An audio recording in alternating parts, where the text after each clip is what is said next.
విజయసాయిరెడ్డి గారు మీకు చాలా కాలం అంటే మీరు చాలా ఎక్కువగా ఇంట్రెస్ట్ చూపించే వ్యక్తి, మాట్లాడే వ్యక్తి. ఆయనకి సంబంధించి మీరు చాలా మంచిగా చెప్తూ ఉంటారు. ఎందుకంటే మీ గురువు గారిలా భావిస్తుంటారు. ఎందుకంటే మీరు చార్టెడ్ అకౌంటెంట్, ఆయన చార్టెడ్ అకౌంట్ కాబట్టి. ఒక రాజకీయ వ్యక్తిగా ఉన్నటువంటి వ్యక్తి నిన్న దాదాపు 30 ఏళ్ల పాటు ఆ కుటుంబంతో సన్నిహితంగా ఉన్నటువంటి వ్యక్తి, జగన్మోహన్ రెడ్డితో అన్ని కష్ట నష్టాలు చూసినటువంటి వ్యక్తి, ఈరోజు చేసినటువంటి వ్యాఖ్యలు, ఆయన మాట్లాడేటువంటి తీరు ఎలా చూడాలి? 30 ఏళ్ళు సార్. రాజశేఖర రెడ్డి గారు కన్నా ముందు రాజారెడ్డి గారితోనే ఆయన సాన్నిహిత్యం స్టార్ట్ అయింది. ఇంకా జగన్మోహన్ రెడ్డి గారు పుట్టి కూడా ఉండరేమో నాకు తెలిసి అప్పుడు రాజారెడ్డి గారితో సాన్నిహిత్యం అంటే. సో అట్లా ఆయన session is very long. And more మీరు గమనించవలసిన విషయం ఏంటంటే కోటరీ అని మాట్లాడుతున్నారు. నాకు తెలిసి 13 జిల్లాలు, తర్వాత వీళ్ళు 33 31 ఏదో చేసుకున్నారు, తర్వాత విషయం. 13 జిల్లాలని ముగ్గురికి పంచారు జగన్మోహన్ రెడ్డి. ఒకడు సజ్జల, ఒకరు విజయసాయిరెడ్డి, ఇంకోటి సుబ్బారెడ్డి. నాకు తెలిసి వీళ్ళందరూ ఒక్కొక్కడు ఒక్కొక్క బ్యూరోక్రాటిక్ బాధితుడు. ఏ బాధ బందీ లేకుండా తన పని దాన్ని చేసుకున్న వ్యక్తి ఒకటి నాకు తెలిసి సజ్జల. ఎందుకంటే పార్టీ ఆఫీస్ చుట్టూ జగన్మోహన్ రెడ్డి చుట్టూ దగ్గరలో తిరిగేవాడు. ఈయన జాతీయ స్థాయిలో national secretary and parliamentary party floor leader and more Delhi lobbying అంతా చేస్తున్న దగ్గర ఈ 3 ప్రాంతాల సమన్వయం అన్న దగ్గర మీరు గమనిస్తే సుబ్బారెడ్డిని విజయసాయిరెడ్డిని షఫల్ చేశారు. అక్కడి నుంచి ఇక్కడికి, ఇక్కడి నుంచి అక్కడికి కదా. అండ్ కన్సిస్టెంట్గా ఉన్నదెవరు? సజ్జల. ఇక్కడ మీరు జాగ్రత్తగా గమనించవలసిన విషయం ఏంటంటే ఫస్ట్ వైఎస్ఆర్సీపీలో ఎవరికి మైక్ ఇచ్చినా లేకపోతే పార్టీకి సంబంధించిన వాళ్ళు ఎవరు మాట్లాడి కార్యకర్తలను కలవనివ్వకుండా నాయకుల్ని కలవనివ్వకుండా చేసిన అన్న దగ్గర దానికి ఎక్స్టెన్షన్ బోర్డు కోటరీ. వీళ్ళు ముగ్గురే కదా కోటరీ అంటే. ఇప్పుడు ఈయనకి సంబంధించిన ఉత్తరాంధ్రకి సంబంధించిన ఎమ్మెల్యేలు ఎవరిని నేను తీసుకెళ్ళలేకపోయాను, ఈ సమాధానం చెప్పమండి ఎవరినైనా. అక్కడ ఏంటంటే కన్సిస్టెంట్గా సజ్జలు అక్కడ ఉన్నాడు. ఎందుకంటే గతంలో సాక్షి పేపర్లో జీతభత్యాలు లేకుండా సరే సీజ్ చేశారు కదా.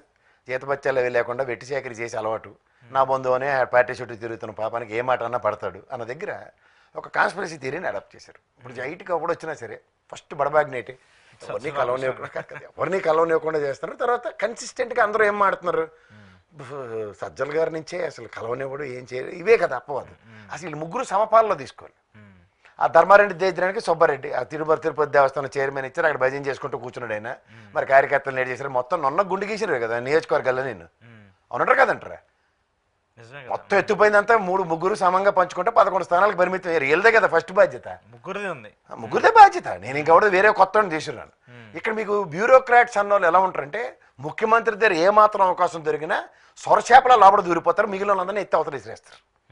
అందులో విజయసాయిరెడ్డి అనే నెంబర్ 2 వ్యక్తి యాక్సెసిబిలిటీ ఎక్కడ తాడేపల్లి పరిసర ప్రాంతాల్లో చాలా తక్కువైంది because of Delhi lobbying, whatever the reasons are. అక్కడ ఉన్న వ్యక్తి ఎవరు? సజ్జల గారు అంత ప్రొయాక్టివ్గా ఉండిపోయింటే ఆయనే ఉంటే తెల్లసారు ఎందుకంటే సామెత నాకు తెలుసు. ఇప్పుడు మీరు ఒకటి గుర్తుంచుకోండి సార్, ఒక కంటిన్యూస్గా జరుగుతున్న బొంబార్డింగ్ ఏంటంటే వీళ్ళెవరూ లోపలికి వెళ్ళలేవరు జగన్మోహన్ రెడ్డిని అది. కానీ వీళ్ళందరినీ ఇంకోసారి మైక్ పెట్టి అడగండి, జగన్మోహన్ రెడ్డి గారు ఎవరి మాట అన్నారు.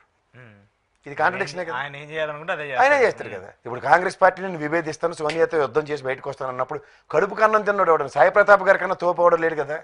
ఆయనే చెప్పాడు బాబు మనం చిన్నవాళ్ళం అయ్యా ఇది అన్నప్పుడు ఆయన వెళ్ళలేదు. Is ready to face any consequences. కానీ ఇక్కడ గమనించవలసిన విషయం ఏంటంటే ఒక బ్యూరోక్రాట్ అన్నోడు వాడు అవకాశాన్ని 100% జస్టిఫై చేసుకుంటాడు. ముఖ్యమంత్రి టెరిటరీలో ఉన్నాడు. నాకు తెలిసి ఒక చీఫ్ సెక్రటరీ కోటరీ అనండి, whatever you name it as, వాళ్ళు ఎంతసేపు ఎలా ఉంటారంటే వాళ్ళు టెన్యూర్లో వాళ్ళు సర్వే అవ్వడానికే విపరీతమైన 1-to-1 లాబింగ్లో బెస్ట్ ఉంటారు. వాడు రామాయణ భాగవత కథలు రాసి స్క్రిప్ట్లు ఇచ్చినోడు ఒకడు ఆడ ఎత్తిపోయాడు కదా, రాత్రి తట్టబొడి సర్దుకుని పోయాడు కదా. ఇప్పుడు కోటరీ అంటే చెప్తున్నాను ఐస్ బ్రేకింగ్ అన్నీ ఇప్పుడు ఉన్నవేటి ప్రతి వ్యక్తి. ఇప్పుడు ఆయన నిజంగా ఎవడో చెప్పిన మాటలు వింటే ఇలా ఎందుకు ఉంటుంది?